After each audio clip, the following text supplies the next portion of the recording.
Nice. Cole's like, what did I sign up for when I said I'd do a podcast? Let's make the question more difficult.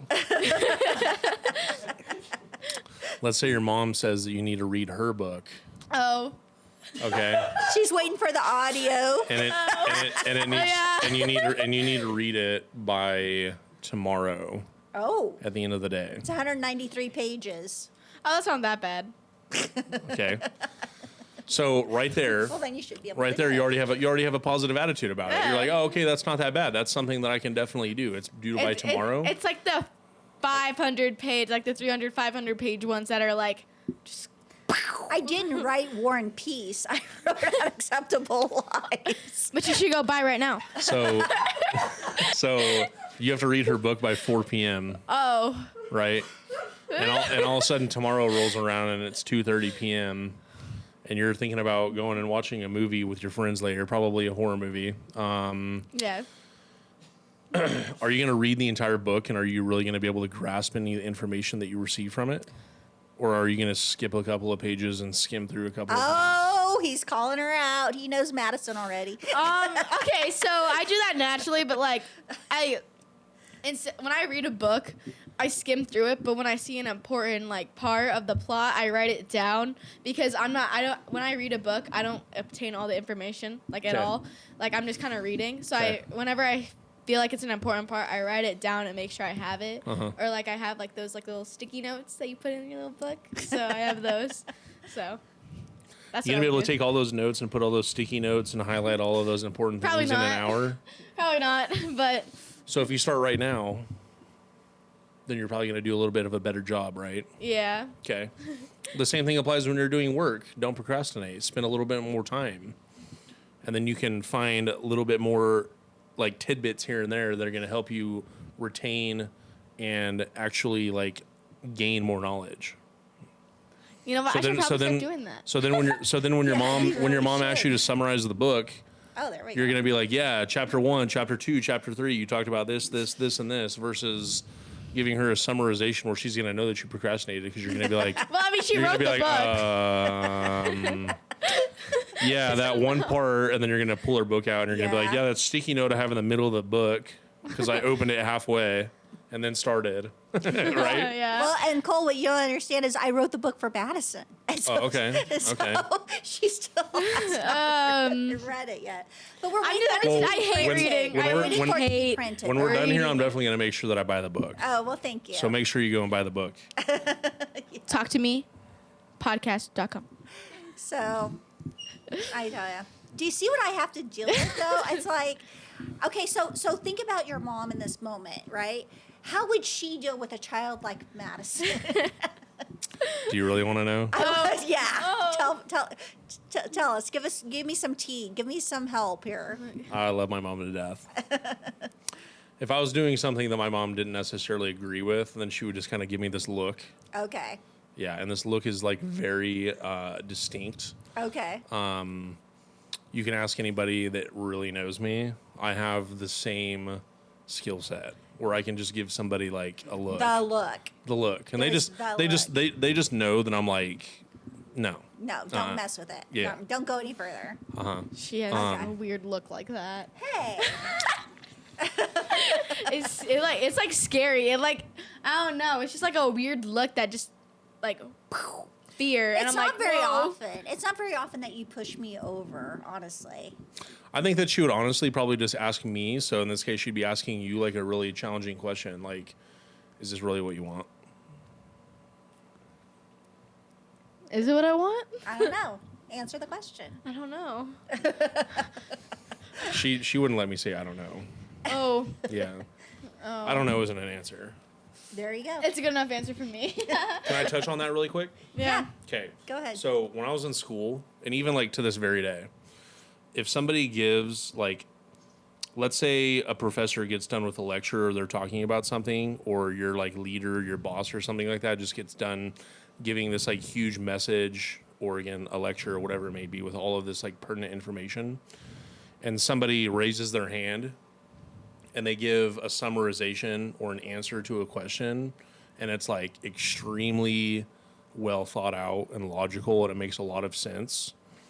And it's like condoning, like it sits in someone's head, whether they know it Yeah. or not, because they're speaking, but there's somebody who's actually listening. And they're like, oh man, I actually like, I agree with what that person's saying. And then when they're finished talking, they're just like, but I don't know. I'm like, why would you finish the conversation by saying I don't know? Like, be confident. Right. You know what? Oh my Own gosh. it. Own I can't. it. So I can't stand it when people say I don't know. Like I need an answer. No, that's with me with when people like text me and then they're like, never mind. And I'm like, You know, what do that's you mean not never gonna mind? Yeah, what do you mean never mind? You gotta tell me now. Like I already know. So just tell me at this point. Like you've already been like, hey, I need to tell you something. Okay, tell me. Never mind. You can't just leave someone on that. Yeah. So I can see. Okay, I can. I don't know. I don't know is a huge pet peeve. What do you mean you don't know? You did it for a No, reason. I know. I You did did that, it. or you said it for a reason. Why'd you do it? That's like my first thing that comes to mind because I can't always like hear everything. I kind of put words together, and I'm not wearing my hearing aids right now, so I've only heard like some, not all the words. So I'm still putting it all together. So one of the things we found out about Madison through her loss of hearing is that when especially in school, when people are taking and they're in school and they're learning from their professor, they're listening to what the professor is saying. They're thinking about what that professor is saying and applying it or doing whatever, writing their notes, whatever. Maddie's brain is taking that time to try to figure out what those words are, not even understanding what he's saying. And that's part of the reason why she doesn't like to read, is because from her loss of hearing, she doesn't know how to pronounce some of the words. I didn't know how to say Romeo for like 4 years. Yeah. And there's certain things that she's missed out on. And now she's got her hearing aids and now she can hear and everything. We never knew she had a loss of hearing, and she's had it from birth. I bet it was from birth. and I told them. But I'm just gonna say it. I told them, and they were like, "No." I was like, So her brain is kind of working differently. So when she's asked a question, sometimes she's not so much thinking about what the answer is going to be. Mm-hmm. She's trying to think about what was actually said and put that together, and that's what her brain is. That's why we say I don't know. That's why she says I Okay. don't know. So it's a little bit different with her just for that reason, but Never an excuse. but yeah, exactly. Well, now I feel like a jerk. Well, you should feel like a jerk. You didn't know. You didn't I just got done know. giving this huge lecture. But there's Well, actually, Cole, it's because she can't hear. You idiot. No, it's okay. To be honest, When are we done? I'm just kidding. my teachers didn't know, and they would be like, "So what's the question? What's the answer?" And I'd be like, "What? what? Oh, wait, what's the question again?" Here, we'll pause Huh? real quick. So, so two things. First of all, I just found out she couldn't hear either, and I've known her for like. You've heard me talk about it. You just never know how it was. Well, yeah, but I just found out like. Yeah, we months just- ago, like, yeah, a couple 'cause- months No, ago. yeah, we didn't even know that We long. didn't even know. Yeah, like, and so believe me, when I heard, I said the same. I was just like, oh well. Okay, sorry. No. So, Cole, now that we're besties and you know all this stuff about me, yeah. Oh, what's your relationship with your sister? My relationship with my sister is pretty solid. I mean, I'm obviously her older brother, so the like protective brotherhood like scale thing obviously kind of like comes into play, but I don't really have to worry about that very much because she's very educated and she's pretty she grew up with the same lifestyle that I did, so she's good at making like adult decisions and like making like a justified should I do this or should I do this type of like conversation in her head, even like through all the different times that I've ever tried to like teach her something, or like, if I've ever been like in the same position that she's been in. So don't get me wrong, we're brother and sister, we definitely butt heads, but like at the end of the day, like there's not really going to be much like animosity. I mean, 9 out of 10 times it pretty much ends up being me the one that's apologizing, but that's, I'm a nice guy. I know that I look kind of intimidating, but like No. yeah, I mean, I definitely want to try and maintain a relationship with her, obviously. So, yeah, she does a really good job. She's a nurse. oh wow.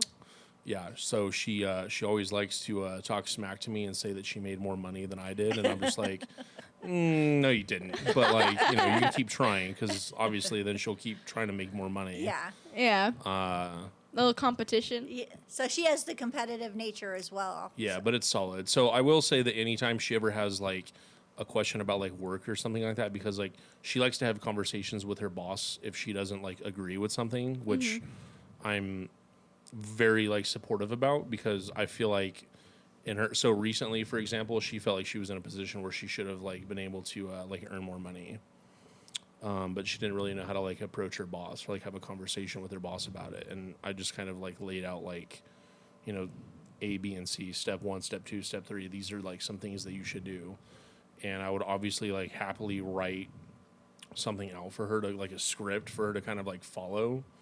Like, this is the way that you should handle this conversation so that you don't like flip out. Because sometimes no offense, but she's a girl, so sometimes, she might kind of overreact about something. What? And I'm just Wow. like, you just gotta, do. I'm just like, you gotta take a deep breath. Just take a couple of deep breaths and just, you know what I mean? Relax. Yeah. I think I need to learn that. Yeah. I think you do too. Hey. I think it's more you, personally. So, what's your relationship with your mom and your dad? It's solid too. It's good. Obviously, two very blue collar individuals. So, from the point of me being like a little kid all the way up to the point of like graduating high school and everything beyond that, like we're talking about witnessing a relationship between two people that they were dating for like 7 years before they got married, because they didn't have me until they were 30. So that means that they would have started dating when they were like 23, because they met in college. They have a very profound relationship, and it just kind of like reminds you that like that kind of stuff is definitely still real and it's out there. So you already have like a very high level of respect for that if you're somebody that is like looking for the same thing, right? So No, yeah. I have a different relationship with both of them. Like I'm gonna call my dad when it comes to like financial stuff or like money things, because he's a little bit more. He's very conservative, and we'll just leave it at that. So he like I wish doesn't. I had some of that. he doesn't really tend to shift from like his like stance on things like very often, so you can always kind of like rely on like the same answer from him. If I want to talk about, I don't know, just like something that isn't necessarily, because don't get me wrong, my life isn't all just like flowers and butterflies and rainbows and all that kind of stuff. You know what I mean? I don't have. Sometimes I have bad days too, but I know how to manage my bad days the right way. So sometimes I'll call my mom and I'll just talk to her about like what's going on or something like that. Like, but I try and keep it real with her. You know what I mean? Like, if there's anybody that really understands or knows my emotions, it's definitely her. Like, I could like explain. I can be pissed sometimes, like pissed, and she can like hear it in my voice. She's just like, "Why are you so upset?" And I'm just like, "I'm not." You sound like me. You really sound like I've me. heard your tonality before. You're pissed off about something. What is it? Yeah. And then I explain it. And like sometimes she'll like call me out. She'll just be like, I honestly just kind of think that you're like blowing it completely out of proportion. I'm like, yeah, you're right. You don't want to I hear am. that, but you need to. But you hear need it. that. But you Yeah, need and that you for need sure. it. It's like Yeah. having those friends in your life that are like, and that's how I view our relationships. They're like my best friends. You know what I mean? No, that's how I think. Yeah. My mom, she's my best friend. Yeah. Yeah, Maddie and I have a very strong relationship, and I would say it's very similar to what you have with your mom. She is, she feels safe in telling me things that you wouldn't normally even talk to your mom about. But, I think that that's what being a parent is all about, is making that safe place for those kids to be able to come to you and have those conversations. Yeah. Whether they're ones that parents want to hear or not, trust me, you're glad that they still came to you. And so Yeah. it's important. It's super important, especially, for people that are Maddie's age that don't feel like they have that. That's really cool. So this is obviously like something that you guys have been building together. Yeah. Yeah. So obviously your relationship is pretty profound. Yeah. I mean, I've known her for 16 years, so. Yeah. Yeah. I mean, I hope so. I've known her for I would say like 10 years. I'm joking. No, 16 years. Well, Like 15 years and Yeah, 15 years and 'cause 5 months. yeah, 15 years. You know, some extra months. Because in the first there. 7 months you didn't really remember. No, I was like, who is that? Yeah. Why am I here? Why is this person ever like me? But we really never talked about it. But I have 3 older children. She's Okay. my youngest. Okay. And so when Maddie was born, it was different with Madison than the other kids. And it wasn't because I was older, honestly. Mm-hmm. But I treated her more as almost like, I wouldn't say as an equal, but I didn't treat her as a tiny little kid that didn't know anything or whatever. I never felt like I invalidated how you felt or what you were thinking. It's true. I took and, you know, She would like do this thing where like I'd be like, I want this, and she'd be like, do you need this? And I'd be like, I don't know. And she'd be like, well, think about it. And I'd be like, okay, you know, like. yeah, I just think that there was just I just felt like I was different with Madison, and then I believed because of how we were when she was so little, that's, you know, been how it's been, you know, from going forward. Me and Maddie have our moments too, trust me. And Oh, God. trust me, we've had a couple Oh God. in the past, and we just always come back to that we love each other and that we're there for each other, and that will, you know, and I think that's really where it all stems from, is that safety net that, you know, my husband and I try to provide for her, for sure. But we've been building this, yeah, and we're 6 months into it, and Almost Tell 7. me, tell me about that for a little bit. so we took and we started because of the book. Which you should go wanted to buy. promote the book. On the website, Oh. Talk2Me podcast.com. She And used you should go buy our merch She used to be shy on there. about promoting all this stuff. Now she does every. Yeah, I'm not shy. You know.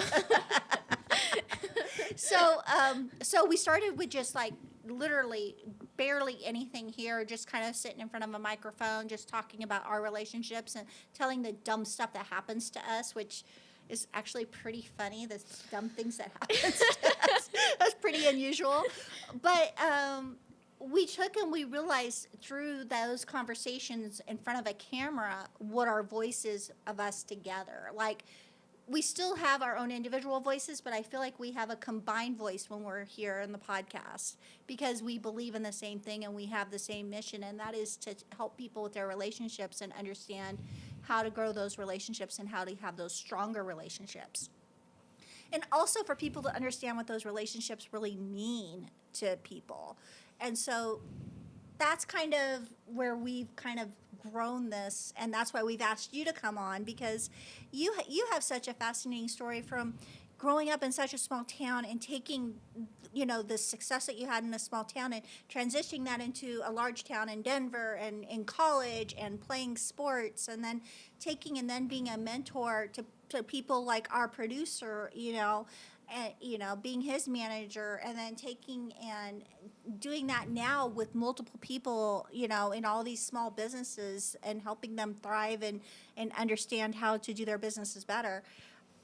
That just makes society better. That just makes all of us better. That makes everybody's relationships stronger. For sure. And I think that's honestly, when you say, tell me more about it, I feel like that's where we really want to go with this podcast and keep going with it. Because there's so many more stories out there like yours that are going to mean something to a lot of people out there.